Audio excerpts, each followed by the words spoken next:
નમસ્કાર વિદ્યાર્થી મિત્રો, હું મયુર ભાવસાર આપ સર્વનું આપણી સહિયારી YouTube channel MSE knowledge hub online learning ચેનલમાં સ્વાગત કરું છું। અમે તમને આપીએ છીએ સંપૂર્ણ સચોટ અને વિશ્લેષિત માહિતી।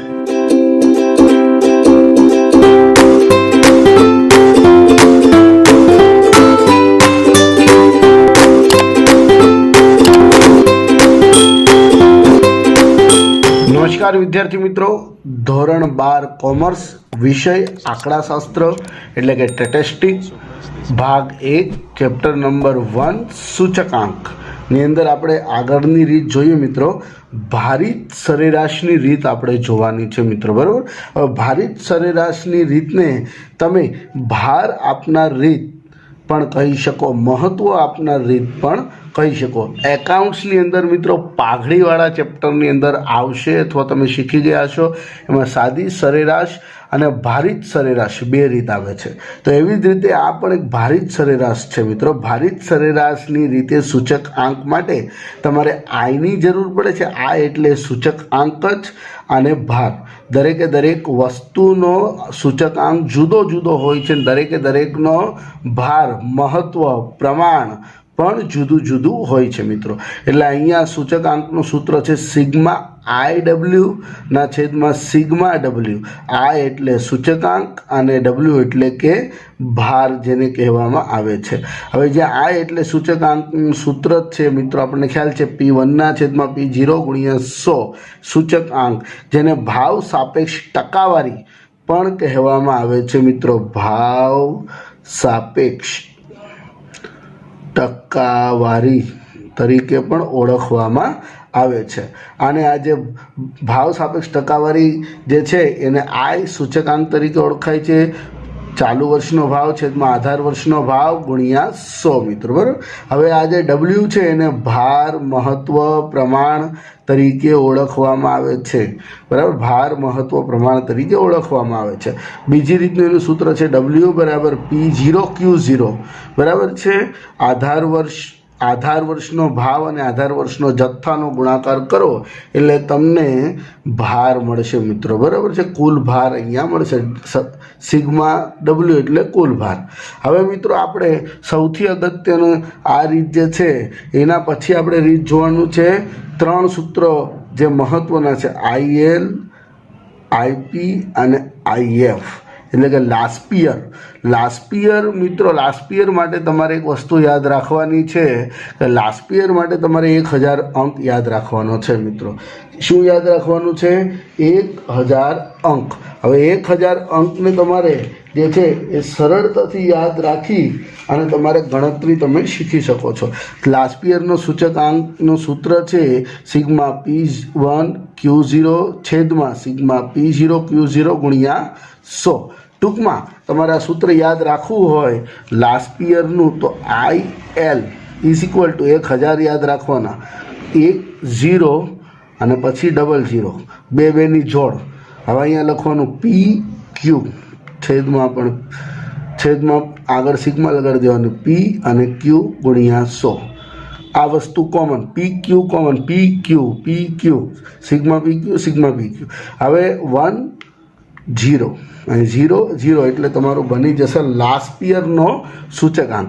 હવે એવી જ રીતે મિત્રો તમારે પાસેનું સૂચકાંક શોધવાનું છે। પાસે એટલે IL, એમાં પણ સિગ્મા PQ છેદમાં સિગ્મા PQ ગુણ્યા 100। હવે તમારે અહીંયા યાદ રાખવાનું છે 1101 એટલે કે 1101 એટલે કે 2 એકડા 0 1। અહીંયા આપીએ 1101 PQ સિગ્મા 1101 એટલે પાસેનું સૂત્ર માટે 1101 યાદ રાખવાનું અને લાસ્ટ પિયરના સૂત્ર માટે 1000 યાદ રાખવાનું, બેની જોડ યાદ રાખવી। અને આ બેનો ગુણોત્તર મધ્યક વચ્ચેનો જે છે એને ઓળખવામાં આવે છે IF, ફિશર એ આદર્શ સૂચકાંક છે, વચ્ચેનો છે, એટલે કે આ બેયનો ગુણોત્તર મધ્યક છે। ગુણોત્તર મધ્યક કોને કહેવાય? બેયનો ગુણાકાર કરીને વર્ગ કાઢવામાં આવે તો એને ગુણોત્તર મધ્યક તરીકે ઓળખવામાં આવે છે, બરાબર છે। બે શોધો ત્યારે આ રીતે શોધી શકો, પણ જ્યારે તમારે બંને ન શોધવા હોય, ડાયરેક્ટ શોધવું હોય તો લાસ્ટ પિયરનું સૂત્ર મૂકો અને ત્યાર પછી પાસેનું સૂત્ર મૂકો મિત્રો, અને એના વર્ગમૂળમાં લખી નાખો. વર્ગમૂળની બહાર 100 કરશો એટલે તમને જે છે ફિશરનું સૂત્ર મળી જશે. બરાબર છે. આ રીતે 3 સૂત્ર યાદ રાખવાના છે. લાસ્ટ યર માટે 1000 ને પાસે માટે 1101 યાદ રાખવાનું છે મિત્રો. આ રફ કામ હતું, એ આપણે જોયું. બરાબર છે. 3 સૂત્રો, પાસેનું સૂત્ર માટે 1101 યાદ રાખવાનું છે, ફિશર માટે 1000 યાદ રાખવાનું છે મિત્રો. અને અહીંયા P1 Q1 sigma P1 Q1 છેદમાં સિગ્મા P0 Q1 ગુણ્યા 100 આ યાદ રાખવાનું છે. ત્યાર પછી ફિશરનો સૂચકાંક છે મિત્રો, એ બંનેનો ગુણોત્તર મધ્યક છે. આપણે આગળ જોઈ ગયા IL ગુણ્યા IPનો વર્ગમૂળ ગુણાકાર કરીને વર્ગમૂળ કાઢો એટલે ફિશર મળે.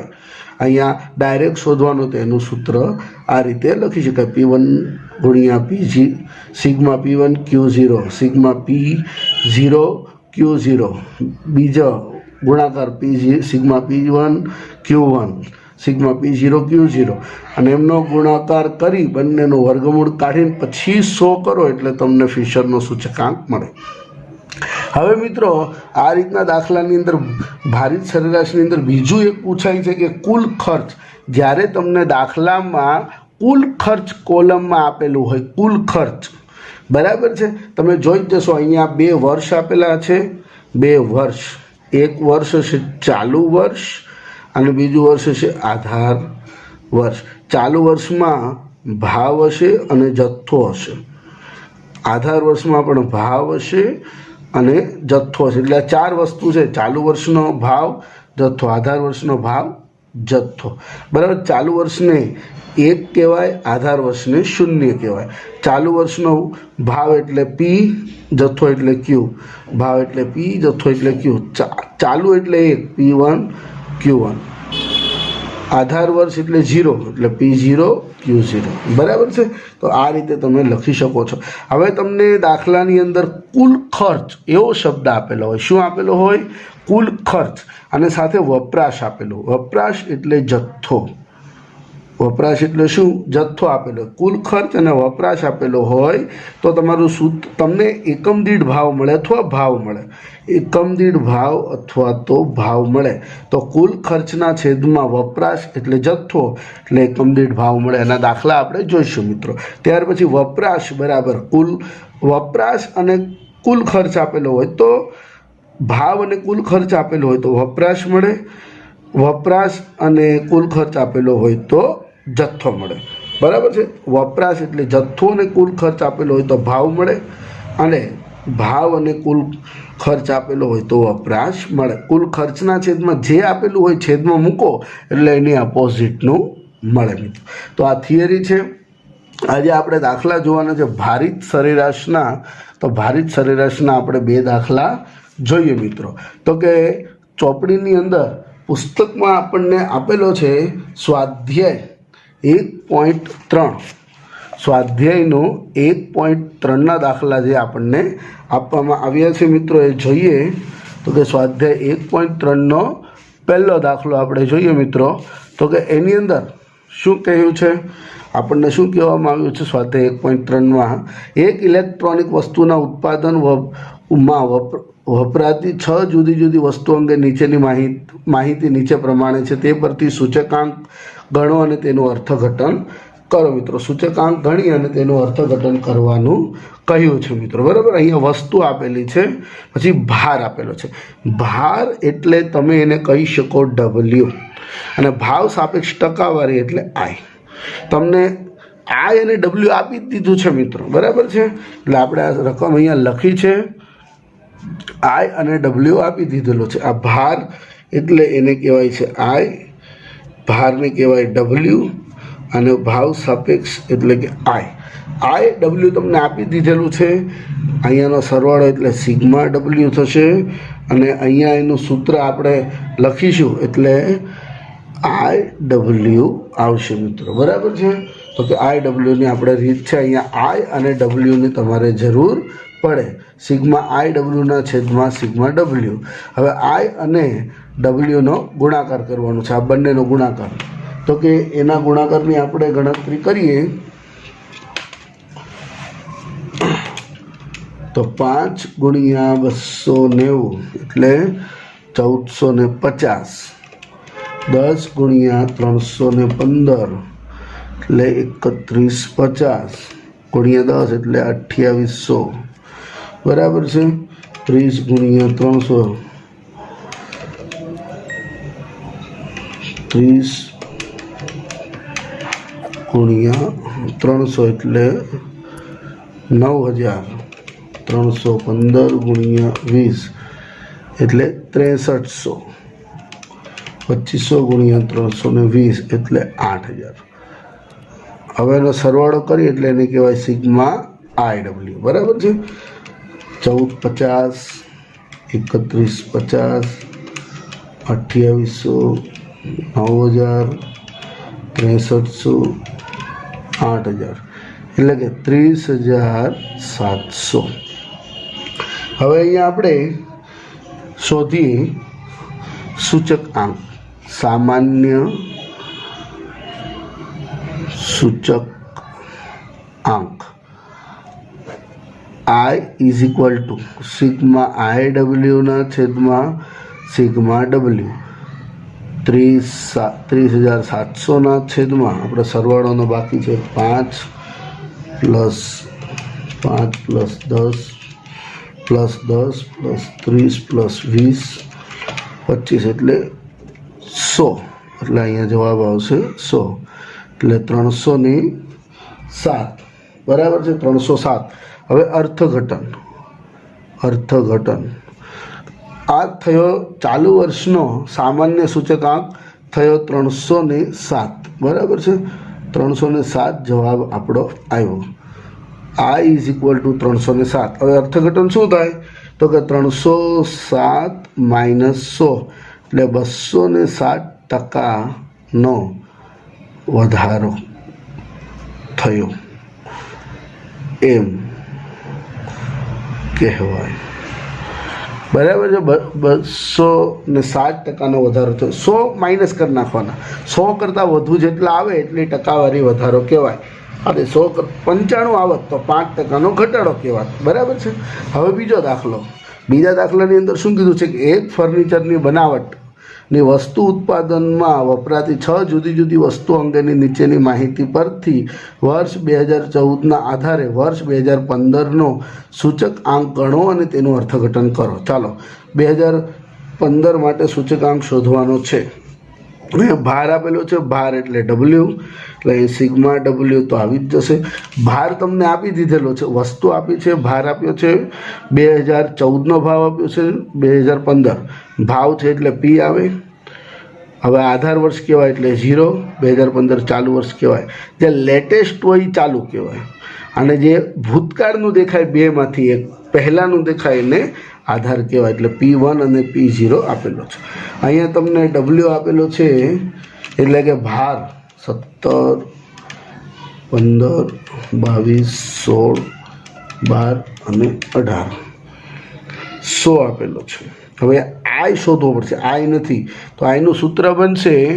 આઈનું સૂત્ર શું બનશે? P1 છેદમાં P0 ગુણ્યા 100 એટલે 24 છેદમાં 30 ગુણ્યા 100 24 છેદમાં 20 ગુણ્યા 100 70 છેદમાં 50 ગુણ્યા 100 40 છેદમાં 32 ગુણ્યા 100 48 છેદમાં 40 ગુણ્યા 100 24 છેદમાં 16 ગુણ્યા 100. ચાલો હવે આ અહીંયા મળશે આપણને અને પછી જરૂર પડશે IWની. 24 ભાગ્યા 30 ગુણ્યા 100 એટલે 80. 24 ભાગ્યા 20 ગુણ્યા 100 120.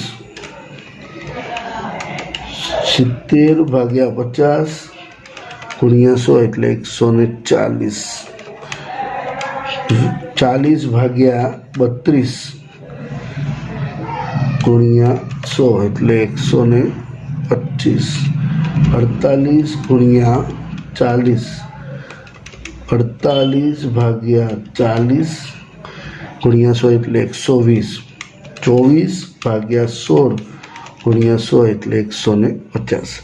આ સૂચકાંક મળી ગયો. હવે આ બંનેનો ગુણાકાર કોનો? આનો અને આ જે આય મળ્યો એનો 17 ગુણ્યા 80 એટલે આવશે 1360. 15 ગુણ્યા 120 1800. 22 ગુણ્યા 140 એટલે 3080. 16 ગુણ્યા 125 2000. 12 ગુણ્યા 120 14 40. 18 ગુણ્યા 150 27 છેદમાં IW. બરાબર છે. હવે ગણતરી કરીએ. 1360 પ્લસ 1800 પ્લસ 3060 પ્લસ 2000 1440 અને 27 એટલે કે 12380. 12380. હવે આપણે લઈએ સામાન્ય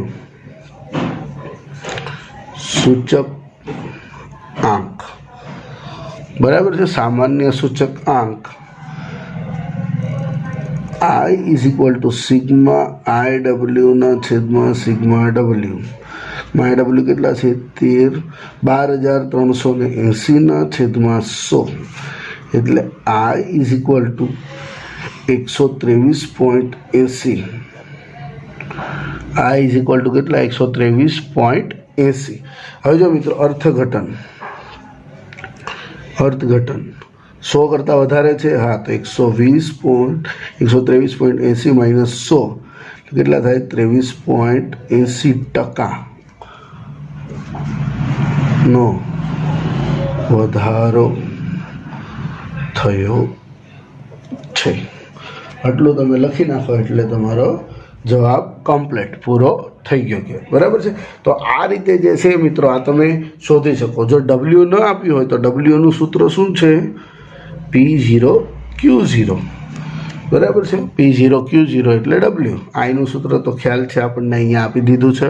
તો આ બે રીત છે મિત્રો. હવે એક ઉદાહરણ જે છે એ ઉદાહરણ આપણે જોઈએ મિત્રો. તો કે ઉદાહરણ નંબર 16. ઉદાહરણ નંબર 16ની આપણે ગણતરી કરવાની છે.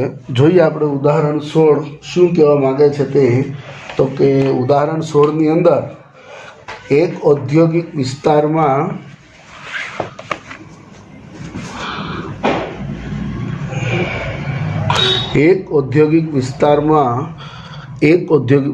ઔદ્યોગિક એકમમાં કામ કરતા અને આ વિસ્તારમાં રહેતા કર્મચારીઓને સ્વાસ્થ્યને નુકસાન રાસાયણિક પ્રક્રિયાથી કેન્સરના રોગ થવાની શક્યતાના નિવારણ માટે આરોગ્ય વિભાગ દ્વારા વર્ષ 2003માં ઔદ્યોગિક એકમ માટે ચોક્કસ નીતિ નક્કી કરવામાં આવેલ છે. તે નીતિની અસર જાણવા માટે કરાયેલ તપાસ આ વિસ્તારના વર્ષ 2003 અને 2008 બરાબર 2 વર્ષની જુદી જુદી વય જૂથમાં કેન્સરની રોગથી મૃત્યુ પામતા વ્યક્તિઓની માહિતી નીચે મુજબ છે. આ ઔદ્યોગિક વિસ્તારની વર્ષ 2003ની વસ્તીને ભાર તરીકે લઈ ભારિત સરેરાશની રીતે કેન્સરથી મૃત્યુ થતો જે છે એ આપણો ભાવ છે. આપણે જે ભાવ લઈએ છીએ ને ભાવની જગ્યાએ કેન્સરથી મૃત્યુ થતા વ્યક્તિઓની સંખ્યા આપી છે. બરાબર. એનો સૂચકાંક શોધવાનો છે. હવે અહીંયા શું કીધું? વર્ષ 2003ની વસ્તીને ભાર તરીકે લેવાનો છે. તો આ ભાર તરીકે લેવાનો તો આ W બને. આ વર્ષ 2003 અને 2008 તો આને કહેવાય P અને આને પણ કહેવાય P. બરાબર છે. પણ 2003 અને 2008 તો આ આધાર વર્ષ બને, ચાલુ વર્ષ બને. લેટેસ્ટ છે એટલે ચાલુ વર્ષ બને. અને આ જે છે એની પહેલાંનું છે, અગાઉનું છે એટલે આધાર વર્ષ બને. અને આ વય જૂથ જે છે એ આપણી વસ્તુ જેવું છે. વસ્તુ કેવું આપણે ABCDE આપેલું એવું છે. આનો કોઈ અર્થ નથી બીજો નીકળતો. બરાબર. આ W આપેલું છે, આ P1 આપેલું છે અને P0 આપેલું, P1 આપેલું. હવે દાખલો તમે સરળતાથી ગણી શકો છો. હવે તમને અઘરો નહીં લાગે, કારણ કે હવે વય જૂથ ને આ બધું આવે એમાં ધ્યાન રાખવું. આ તમારે વાંચીને સમજવું પડે કે આ સમજવું પડે અને આ વસ્તુ સમજવી પડે. હવે તમને ભાવની જગ્યાએ કોઈ મૃત્યુ દર, જન્મ દર, આયાત, નિકાસ, વેચાણ, ખરીદી કોઈ પણ દાખલા આપી શકે છે. હવે દાખલો આપણો ગણેલો અહીંયા તૈયાર જ છે, ઉદાહરણ છે એટલે આપણે ફરીથી એને સમજીએ. ઉદાહરણ પેજ નંબર 118 ઉપર છે. વય જૂથ આપેલું છે, વસ્તુની જેવું બેઠું જ લખી દેવાનું છે. અહીંયા વસ્તી આપેલી છે 2013ની વસ્તી, એને W કીધું છે એટલે એનો સરવાળો 118, એટલે આ કહેવાય છે સિગ્મા W. હવે અહીંયા 2003નો થયેલ મૃત્યુ P0 અને 2008નો થયેલ મૃત્યુ P1. તો અહીંયા I મળે P1 છેદમાં P0 ગુણ્યા 100, 65 છેદમાં 120 ગુણ્યા 100, આ રીતે 100 છેદમાં 145 ગુણ્યા 100, આ રીતે બધાનો I શોધ્યો છે અને પછી I અને W બેનો ગુણાકાર કર્યો છે. શું છે? IW નો ગુણાકાર, એટલે અહીંયા આનો સરવાળો મળશે સિગ્મા IW, બરાબર છે. સિગ્મા IW આપણને અહીંયા મળે છે, સિગ્મા IW મળે છે. હવે સિગ્મા IW જે મળ્યું આપણને, સિગ્મા IW એને બેઠું સૂત્રમાં મૂકી દીધું, અહીંયા સિગ્મા W જે મળ્યું એને અહીં મૂકી દીધું, એટલે આપણનો સૂચક આંક મળ્યો. કેટલો મળ્યો? 70.70. તો 70.70 100 કરતાં નાના છે તો 100માંથી બાદ થાય, તો 100માંથી 70.70 બાદ થાય, 100 - 70.70 બાદ કરો એટલે 29.83 આવે, બરાબર. 29.83% ઘટાડો કહેવાય, કેમ કે ઓછું આવ્યો, 100 કરતાં ઓછો આવ્યો, 100 કરતાં વધુ આવે તો વધારો અને 100 કરતાં ઓછો આવે તો ઘટાડો તરીકે આપણે ઓળખી શકીએ છીએ. આ એક ઉદાહરણ છે મિત્રો. આઈ હોપ તમને આ ઉદાહરણ સમજાઈ ગયું હશે. કાંઈ નથી, W છે, I શોધવાનો છે અને IW શોધી અને પછી સીધી રકમમાં મૂકી દેવાનું છે. સામાન્ય સૂચકાંક અથવા 2008 માટેનો સૂચકાંક, જે કોઈ સૂચકાંક તમે લખો તો પણ ચાલે મિત્રો, બરાબર છે. હવે આવો જ એક આગળનો એક દાખલો પણ છે મિત્રો. અહીંયા આપણને ઉદાહરણ નંબર 11 આપેલો છે. આ રીતે આપણે સંપૂર્ણ આજે પૂરી કરી નાખીએ. ઉદાહરણ નંબર 11ની અંદર શું કહ્યું છે કે 5 જુદી જુદી વસ્તુઓના ભાવ અને ભાર અંગેની માહિતી નીચેની માહિતી પરથી વર્ષ 2011ને આધારે 2016નો સૂચક આંકની ગણતરી કરો. અહીંયા વસ્તુ આપેલી છે, ભાર એટલે W, બરાબર. અહીંયા ભાવ આપેલો છે, આ 2011 અને 16, ભાવ એટલે P. આ બનશે P0 અને P1. હવે તમારે I શોધવાનો, P1 છેદમાં P0 ગુણ્યા 100, W તો છે WI, આનો સરવાળો અહીંયા કરવાનો સિગ્મા W અને અહીંયા ગણતરી કરવાનો. આપણે ગણતરી આપેલી છે, જોઈ લઈએ. ચાલો મિત્રો, ગણતરી આપણે જોઈએ. ગણતરી જોઈએ તો કે વસ્તુ ભાર એટલે W અને કહેવાય સિગ્મા W, સરવાળો P0 P1 I એટલે P1 છેદમાં P0 ગુણ્યા 100, એટલે સૂચક આંકો મળી ગયા. હવે IW એટલે I અને W બેનો ગુણાકાર, I અને W બેનો ગુણાકાર એટલે IW મળે, બરાબર છે. IW મળે. હવે IWનો સરવાળો કરો તો સિગ્મા IW. સિગ્મા IW ને તમારે સૂત્રમાં લખી નાખવાનું, સિગ્મા W ને સૂત્રમાં લખી નાખવાનું અને જવાબ આવે, જે જવાબ આવે 100 કરતાં વધુ હોય તો જવાબમાંથી 100 બાદ કરવાનું, એટલે 145.50 - 100 એટલે 45.50%નો વધારો કહેવાય. 45.50%નો વધારો કહેવાય. તો આ રીતે મિત્રો સૂચક આંકનો સામાન્ય સૂચકાંક ભારિત સરેરાશની રીત આપણે આ રીતે કરી શકીએ છીએ. ભારિત સરેરાશની રીત જ્યારે I અને W દાખલામાં આપ્યો હોય ત્યારે, દાખલામાં શું આપ્યું હોય, દાખલામાં I અને W આપેલો હોય ત્યારે આ રીત આવે, બરાબર છે મિત્રો. તો મિત્રો વિડીયોને ગમ્યો હોય તો વિડીયોને લાઇક કરો, ચેનલને સબસ્ક્રાઈબ કરો અને આઈ બટન દબી દેજો, બેલ આઇકોન દબી દેજો, જેથી કરીને તમને અમારા વિડીયો એ એકાઉન્ટ, સ્ટેટ, ઇકો BAના મળતા રહે. તો મળીએ મિત્રો નવા વિડીયોમાં, નવી માહિતી, નવા દાખલાઓ સાથે, નવા કન્ટેન્ટ સાથે. ત્યાં સુધી બાય બાય.